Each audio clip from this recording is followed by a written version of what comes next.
The electrical inspection checklist you need before transfer. Let me tell you a story that happens way more often than people think. A couple signs an offer. They're excited. The transfer process is rolling. The estate agent says, "Don't worry, the seller will provide the electrical certificate of compliance." And then, boom, one PDF lands in your inbox. One page. No proper test report, no detail, just a signature and a number. And suddenly, you're sitting there thinking, is this real? Or is this just paper that helps the sale go through? Because here's the truth. A seller often just wants a COC to get the deal across the finish line. But you, the buyer, are the one who's going to live with the consequences. Before we go on, drop a comment. Are you buying, selling, or already moved in? And tell me what province you're in. I want to see where most of these issues are happening. In South Africa, that certificate of compliance isn't a nice to have. It's a safety document tied to your wiring rules. SANS 10142. The South African Wiring Code. Think of it this way.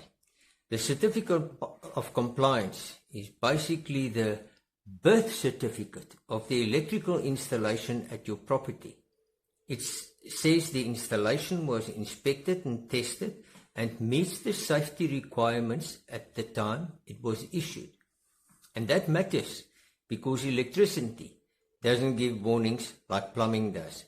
A slow water leak shows itself, but bad electrics can sit quietly until the day it doesn't. And when it doesn't, it can take your appliances, your roof, or someone's life. So today I'm giving you a pre-transfer electrical checklist you can use to protect yourself without being an electrician and without picking fights with sellers. If you want the practical homeowner safety stuff like this, no fluff, hit subscribe. This channel is here to save you money and keep you safe. The first myth to kill. A certificate is one page. Let's clear up a very common story people hear. The COC is just one page. No. A proper certificate is not just a single page with a signature. In South Africa, the certificate of compliance is normally accompanied by the test report pages, the measurements and checks that justify issuing it. So if someone sends you one page only, your response is simple. Please send the full COC pack, including the test report. Now, quick nuance. Sometimes people scan poorly or pages go missing in email chains. That happens. But fraud also happens. A lot. That's why you need a process, not a vibe. Comment for me, please. Have you ever been given a COC that looked too quick or suspicious? Comment suspicious and tell me what looked off. Names blurred, no address, wrong dates, anything. It might help other people as well, you know. The sticky point, why you can't just phone the electrician who issued the COC. Here's where the buyers get stuck. The electrician who issued that certificate of compliance didn't work for you. They worked for the seller. So yes, it becomes awkward. And the buyer often thinks, so what now? I must just trust this piece of paper? No, you don't have to trust it blindly. You have just to be smart about how you verify it. Because the goal isn't drama. The goal is confidence and a safe house. How to find a trustworthy electrician, the real way. That's something people ask me all the time. How do I find a good sparky, a trustworthy one? It's the simplest, most reliable way. Word of mouth. Ask neighbors, family, the local community group, people who had experience working with this electrician. And yes, your area WhatsApp group can be brutally honest. If someone is dodgy, people will say it. Check the registration. Not every person with pliers is legally allowed to issue a certificate of compliance. You want someone who's properly registered with the Department of Labour. There are different registrations and numbers floating around. What matters to you is this: they must be legally allowed to inspect, test and certify. They must be able to prove it, not just, trust me, broer. Don't confuse organizations. ECA SA and the Department of Labour, they're not the same thing. ECA SA is an industry body. The department is the regulator. They work in the same world. They work together, but they're different. So if somebody's pitch is only, I'm with XYZ Association, that's not enough. You want legal authority and accountability. If you want, comment your town area. Don't post your address. And I'll tell you what to ask an electrician before you book them, so you don't get sweet-talked. The buyer's power move, without being rude. Here's the move that saves you thousands. You ask the seller, through the agent or through the attorney, if your electrician can do an inspection before the sale is finalized. Not 2 months after you moved in, that's too late. Not after transfer when you've already stuck. You ask before the transfer is through, because once that property is yours, any hidden electrical issues become your problem. And if the seller says, no, it's fine, we already have a COC, you keep calm, perfect. Then a quick verification inspection won't be a problem, will it? That's not an accusation, that's a standard safeguard. What to check before the transfer? Here's the checklist. I'm going to split it into paper checks and practical checks. Paper checks are non-negotiable. A full certificate of compliance pack is not only 1 page. Ask for the test report pages too. Correct property details, address correct, earth unit details correct. If the address is wrong, it's a red flag. Is the COC for the whole installation, or is it a supplementary COC for an addition, an alteration? Because many homes have had changes. Inverter, solar, pool, outbuildings. Dates should make sense. A certificate of compliance doesn't magically fix future alterations. If the home has obvious recent work done, but an old COC, ask questions. I personally do not want a COC to be older than 1 month prior to the sale. The myth goes that a COC is valid for 2 years for transfer purposes.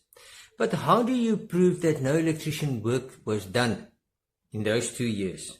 The registered person's details, the name, the signature, the registration details must be there, and it must be verifiable. You must be able to read what the electrician wrote on the certificate, not something you have to guess about. For your own checklist, you don't open the DB. You're not touching bare wiring. You are only using your eyes and common sense.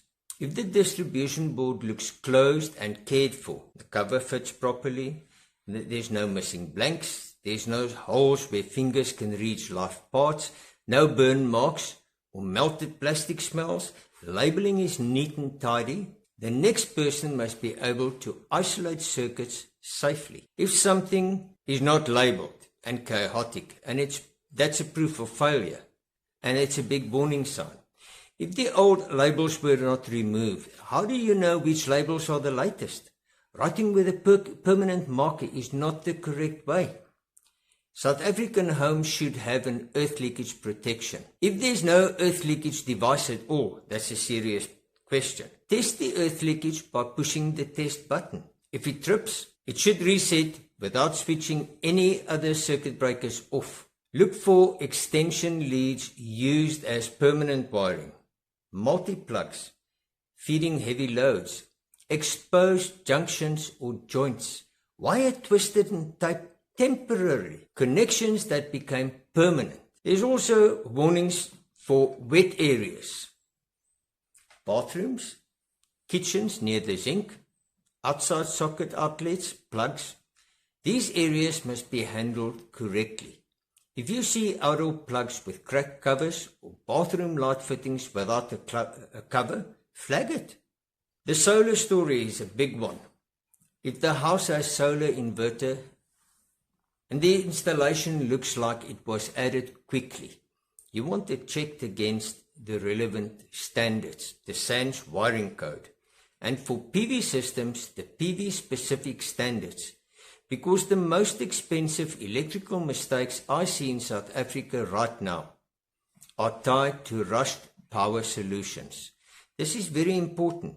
There is a separate certificate of compliance for any solar inverter installation. It is not the same as the COC for your house. If you want, I'll make a follow-up video called Top 10 Visual Red Flags in a DB without opening it. But comment DB video if you want that next. What if your electrician finds problems? This part is important. A normal electrician can inspect and advise you.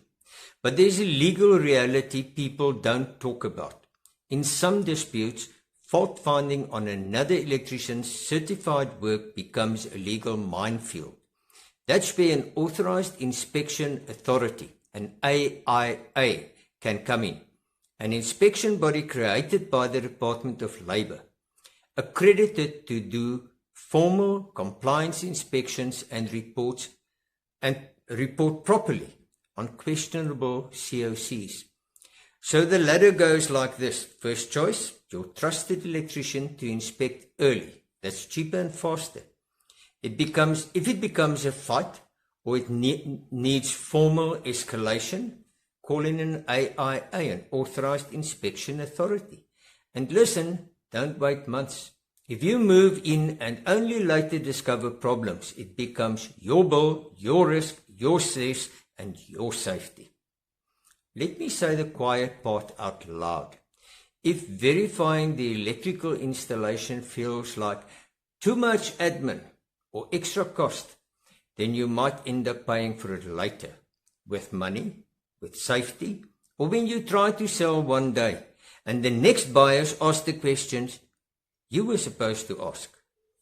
So do the boring stuff now while you still have leverage. If you ever had a dodgy COC experience, fake missing pages, wrong address, signed by a guy who never came, tell your story in the comments, please.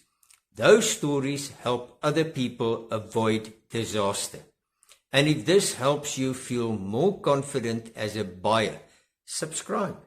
Because this channel is going to make home ownership safer, one hard truth at a time. I'm Stephan. Stay safe and I will see you in the next video.